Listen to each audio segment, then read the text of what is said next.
No fim da tarde desta quinta-feira, o juiz Sérgio Moro decretou a prisão do ex-presidente Lula. O juiz Sérgio Moro acaba de ordenar a prisão do ex-presidente Lula.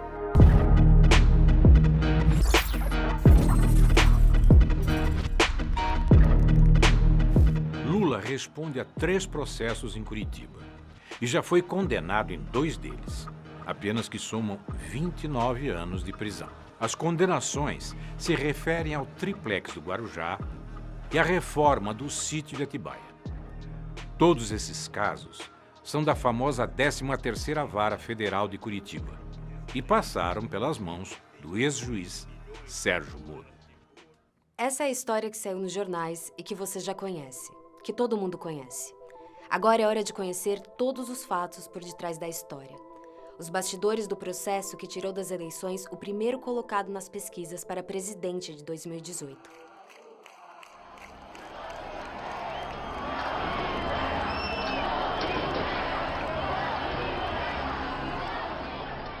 Os processos contra Lula em Curitiba são um dos maiores casos de lawfare já vistos no mundo. Nesse tipo de guerra, o ataque aos inimigos políticos é feito por meio da justiça, com múltiplas acusações, bloqueios de bens e divulgações seletivas na imprensa. O objetivo é inviabilizar a defesa e criar na sociedade um clima de culpa. E o julgamento passa a ser mera formalidade. As condenações já estão prontas. Um manifesto assinado em outubro de 2019 reuniu juristas de 8 países. A lista inclui pessoas do calibre de Susan Ackerman, maior especialista em combate à corrupção do mundo. Eles foram unânimes ao afirmar que Moro não só conduziu o processo de forma parcial, como comandou a acusação.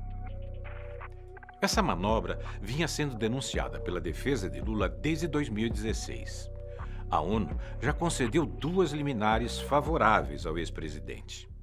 Enquanto Moro e sua turma diziam que a perseguição a Lula não passava de uma teoria da conspiração, explodiu como uma bomba o escândalo da Vaza Jato. Nas trocas de mensagens estão provas de que Moro e procuradores de Curitiba viam Lula como um adversário. Estavam dispostos a tudo para prendê-lo. Mas a Lava Jato agora passa a ser alvo de críticas e até de investigações por possíveis irregularidades. 58% acham que a conduta de Sérgio Moro é inadequada. 59% dos entrevistados acreditam que, se comprovadas as irregularidades, eventuais decisões de Sérgio Moro devem ser revistas. Há 2 anos, o STF tem nas mãos um pedido da defesa de Lula para julgar a conduta de Sérgio Moro. E não há motivos para que esse pedido ainda não tenha sido analisado. O que está em pauta é a suspeição de Moro, que é a simples suspeita de que um juiz possa ter favorecido um dos lados. A defesa do ex-presidente vem insistindo para que o julgamento do mérito seja retomado e espera que o habeas corpus volte à pauta do STF em breve. Quais são, afinal, as provas de que Moro é suspeito? Prova 1. A condução coercitiva ilegal de Lula. No dia 4 de março de 2016, Moro determinou que Lula fosse detido e levado para depor por mais de 3 horas em uma sala da Polícia Federal no aeroporto de Congonhas, em São Paulo. O cerco à casa de Lula aconteceu antes das 6 horas da manhã, já com ampla cobertura da imprensa. A mobilização dos repórteres havia sido previamente articulada por Curitiba. Um jornalista chegou a insinuar de madrugada em suas redes sociais que a operação aconteceria. A ação contra Lula foi tão abusiva que 2 anos depois, o STF proibiu a condução coercitiva para a realização de interrogatórios. Hoje, é ilegal levar uma pessoa a depor com força policial antes de intimá-la. Prova 2. Grampo ilegal. Nesta quarta-feira, a crise política atingiu o ponto mais alto. Alô? Alô? Lula, deixa eu te falar Fala, uma querida. coisa. Ah. Seguinte, eu tô mandando o Bessias junto com o papel pra Ah. gente ter ele e só usa em caso de necessidade, que é o termo de posse. O ex-juiz fez um vazamento seletivo. Essa revelação só foi feita mais de 3 anos depois pela Folha de São Paulo. Segundo a reportagem, Moro não quis tornar público que Lula disse a diferentes interlocutores que relutou em aceitar o convite de Dilma para ser ministro e que estava empenhado em buscar uma reaproximação com Temer e o MDB. Os diálogos colocaram em xeque a hipótese defendida por Moro de que Lula queria ser ministro para obter foro privilegiado. Moro cometeu outras irregularidades no episódio. O diálogo entre Lula e Dilma foi captado mais de 2 horas após a ordem judicial que interrompeu o grampo. Além disso, a conversa não tinha nenhuma relação com os processos sob responsabilidade de Moro. Ele não tinha autoridade para divulgar gravações envolvendo autoridades com foro privilegiado, como era o caso da presidenta Dilma. Moro cometeu um crime ao gravar conversas de um presidente sem autorização do STF. Ao ser cobrado pelo Supremo por seus atos, o ex-juiz apenas pediu escusas, mas o estrago já estava feito. Como consequência, o vazamento do grampo ilegal acelerou o golpe contra Dilma, dividiu a sociedade e colocou a nossa democracia em risco. Moro também grampeou o telefone do escritório dos advogados de Lula. Com isso, acompanhou mais de 400 conversas e teve acesso em tempo real à estratégia da defesa. Prova 3. A condenação de Lula. Deltan Dallagnol, coordenador da investigação na Lava Jato de Curitiba, revelou a outros procuradores que duvidava das provas entregues a Moro contra o ex-presidente. A conversa, revelada pela Vaza Jato, aconteceu 5 dias antes de Dallagnol fazer a primeira denúncia contra Lula, em 14 de setembro de 2016. O auditório já estava até marcado para a coletiva do PowerPoint. Falarão que estamos acusando com base em notícia de jornal, indícios frágeis.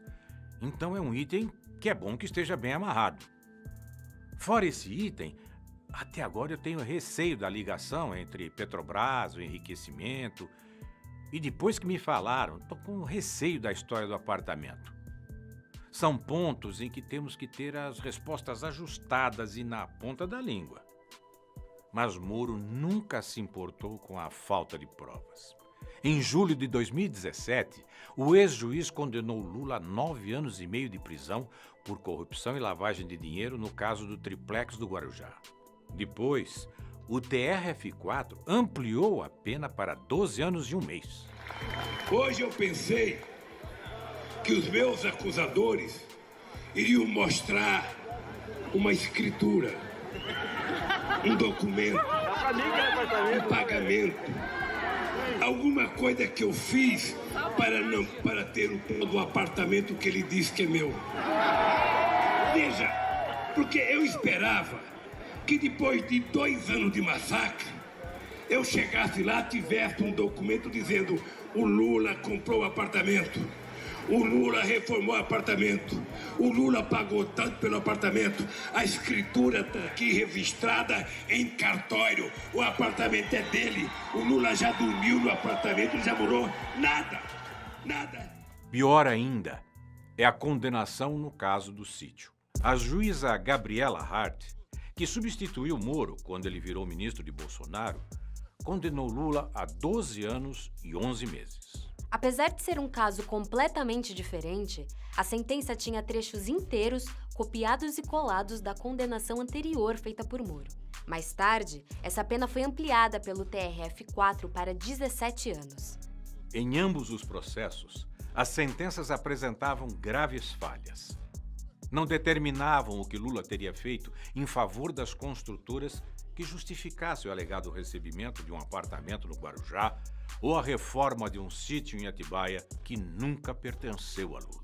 Moro diz apenas que Lula praticou atos indeterminados que teriam beneficiado as empreiteiras durante seus 2 mandatos como presidente. Não importava o que Lula apresentasse como evidência de sua inocência. Os processos eram meras formalidades em Curitiba e as condenações já estavam pré-definidas, sempre com o objetivo de manchar a reputação de Lula e tirá-lo da vida política. Prova disso é que Lula foi absolvido na Justiça de Brasília da acusação de ter feito parte de uma organização criminosa na Petrobras. O ex-procurador-geral da República, Rodrigo Janot, diz em seu livro que Lula era objeto de desejo da Lava Jato e revela que foi pressionado por Deltan Dallagnol a acelerar o processo do PowerPoint para justificar as demais condenações contra o ex-presidente em Curitiba. Com a absolvição de Lula nesse processo, há um entendimento de que caem por terra todas as outras acusações que pesam contra o ex-presidente nos processos iniciados por Moro. Prova 4. Abuso de autoridade. No dia 8 de julho de 2018, o desembargador Rogério Favretto, do TRF4, determinou a soltura imediata de Lula. Gebran Neto, outro desembargador, suspendeu a decisão do colega, embora só tivesse jurisdição sobre o caso no dia seguinte, ao fim do plantão judicial. Moro, que estava de férias, atropelou todo e qualquer rito jurídico para evitar a liberdade de Lula. Enquanto se debatia qual desembargador tinha razão, Moro, um juiz de primeira instância, determinou que a PF de Curitiba não soltasse Lula. A ordem foi acatada pelo delegado da Polícia Federal, Maurício Valeixo, o mesmo que depois se tornou braço direito de Moro no governo Bolsonaro. Favretto reiterou a soltura imediata de Lula, mas o presidente do TRF4, Thompson Flores, entrou na disputa e manteve Lula preso. Moro teve que dar explicações ao Conselho Nacional de Justiça sobre a sua atuação no episódio. E essa não foi a única vez que o então juiz passou dos limites. Diversas vezes, durante as audiências em Curitiba, ele tentou intimidar os advogados de defesa de Lula. Como a gente fez lá brincando lá no ringue com o Lula, né? Na audiência, na oralidade, tem toda mais uma dinâmica, como a gente fazia no âmbito da Lava Jato. Tem perguntas novas para testemunha ou nós estamos aqui só perdendo tempo novamente? Vossa Excelência, acho que sempre que a defesa fala é a perda de tempo, esse é o problema. Perguntas novas, doutor? Os juízes não tem tempo para ficar perdendo aqui. Fica o protesto aqui de novo, Excelência. Doutor está sendo inconveniente. A opinião da testemunha. A defesa não é inconveniente na medida que nós estamos no exercício da ampla defesa. Já foi indeferida a sua questão. Mas eu sei, mas você não já pode... Já foi indeferida a sua questão, doutor. Você não pode caçar a palavra da defesa. Posso, doutor? Não pode, porque nós estamos colocando uma questão muito importante, relevante. O ilustre procurador da República está pedindo a opinião da testemunha. E ele não pode pedir a opinião da testemunha. Já foi indeferida a sua questão. Já está registrada e o senhor respeite o juízo. Prova 5. O adiamento do interrogatório de Lula para impedi-lo de se manifestar publicamente. Em 15 de agosto de 2018, Moro adiou o interrogatório de Lula e de mais 12 réus no caso do sítio de Atibaia para depois das eleições. Qual era o medo de Moro? Que o depoimento beneficiasse Lula na campanha eleitoral. O medo do ex-presidente falar era tanto que a Justiça negou um pedido da Folha de São Paulo para entrevistar Lula na sede da Polícia Federal em Curitiba. E Deltan Dallagnol comemorou. Carlos, o Fux deu uma liminar suspendendo a decisão do Lewandowski que autorizava a entrevista, dizendo que vai ter que esperar a decisão do plenário. Agora não vamos alardear isso aí, não vamos falar para ninguém, vamos ficar quieto para evitar a divulgação o quanto for possível, porque quanto antes divulgar isso, antes vai ter recurso do outro lado, antes isso aí vai para plenário. Então, o pessoal pediu para a gente não comentar aí publicamente e deixar que a notícia surja por outros canais para evitar precipitar recurso de quem tem uma posição contrária à nossa. Mas a notícia é boa para terminar bem a semana, depois de tantas coisas ruins, e começar bem o final de semana. Abraços, falou. A Vaza Jato mostrou que Lula e o PT eram vistos como inimigos pela força-tarefa em Curitiba. Em uma troca de mensagens entre Dallagnol e uma amiga, fica claro que o objetivo principal era impedir o retorno do PT à presidência. Ando muito preocupada com uma possível volta do PT, mas tenho rezado muito para Deus iluminar nossa população para que um milagre nos salve. Valeu, Carol. Reza sim. Precisamos como país. Prova 6. O vazamento estratégico da delação de Palocci. A cartada final de Moro para eleger Bolsonaro presidente da República foi dada em 1º de outubro de 2018. 6 dias antes das eleições presidenciais, o ex-juiz tornou pública a delação premiada de Antônio Palocci. A delação já havia sido rejeitada pelo Ministério Público por falta de provas e estava nas mãos de Moro havia pelo menos 3 meses. A manobra de Moro teve amplo espaço na mídia. E só 2 anos depois, o STF anulou a delação de Palocci. Verifique-se que o acordo foi juntado aos autos da ação penal cerca de 3 meses após a decisão judicial que o homologara. Essa demora parece ter sido cuidadosamente planejada pelo magistrado para gerar um verdadeiro fato político na semana que antecedia o primeiro turno das eleições presidenciais de 2018. Era o impulso final que faltava para garantir a vitória do ex-capitão nas eleições presidenciais. Bolsonaro chegou a parabenizar Moro pela atitude. Ele estava cumprindo uma sua missão. Se essa missão dele não fosse bem cumprida, eu também não estaria aqui. Então, em parte,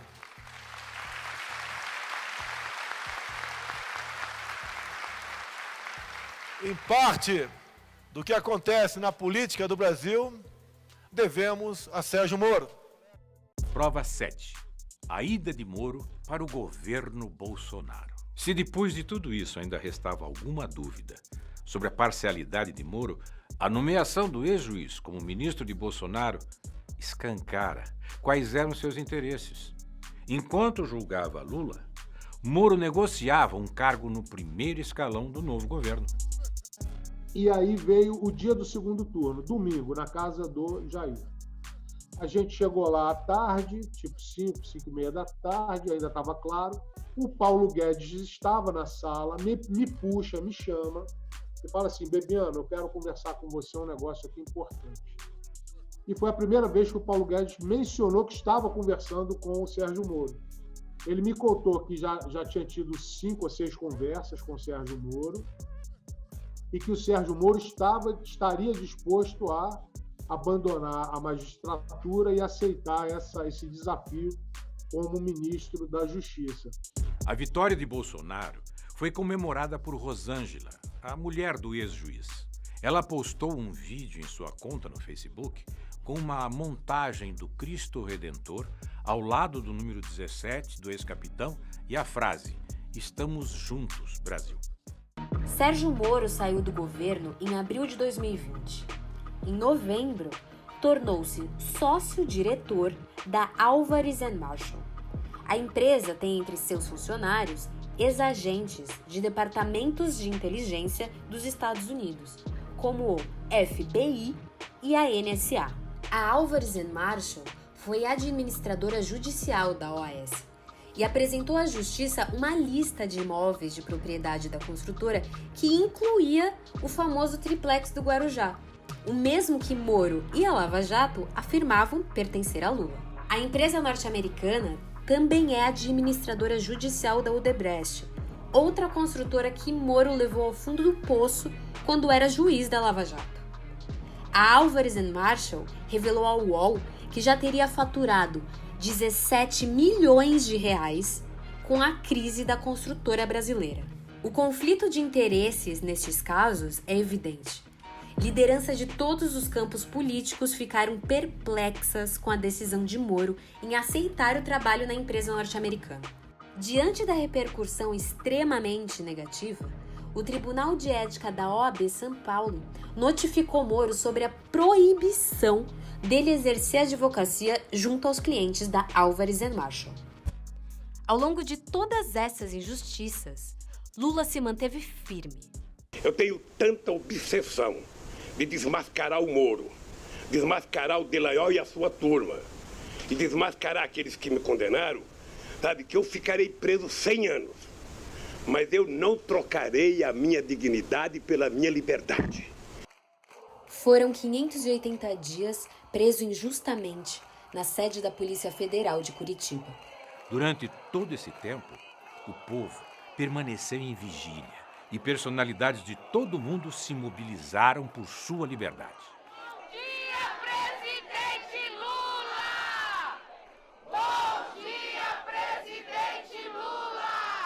Essa situação não é apenas uma injustiça contra Lula.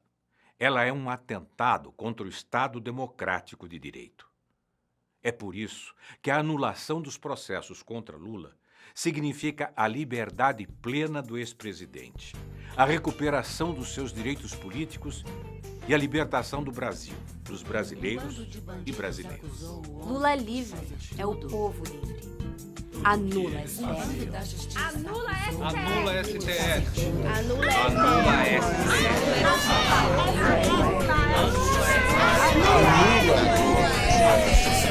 Um bando de bandidos acusou o homem de fazer tudo.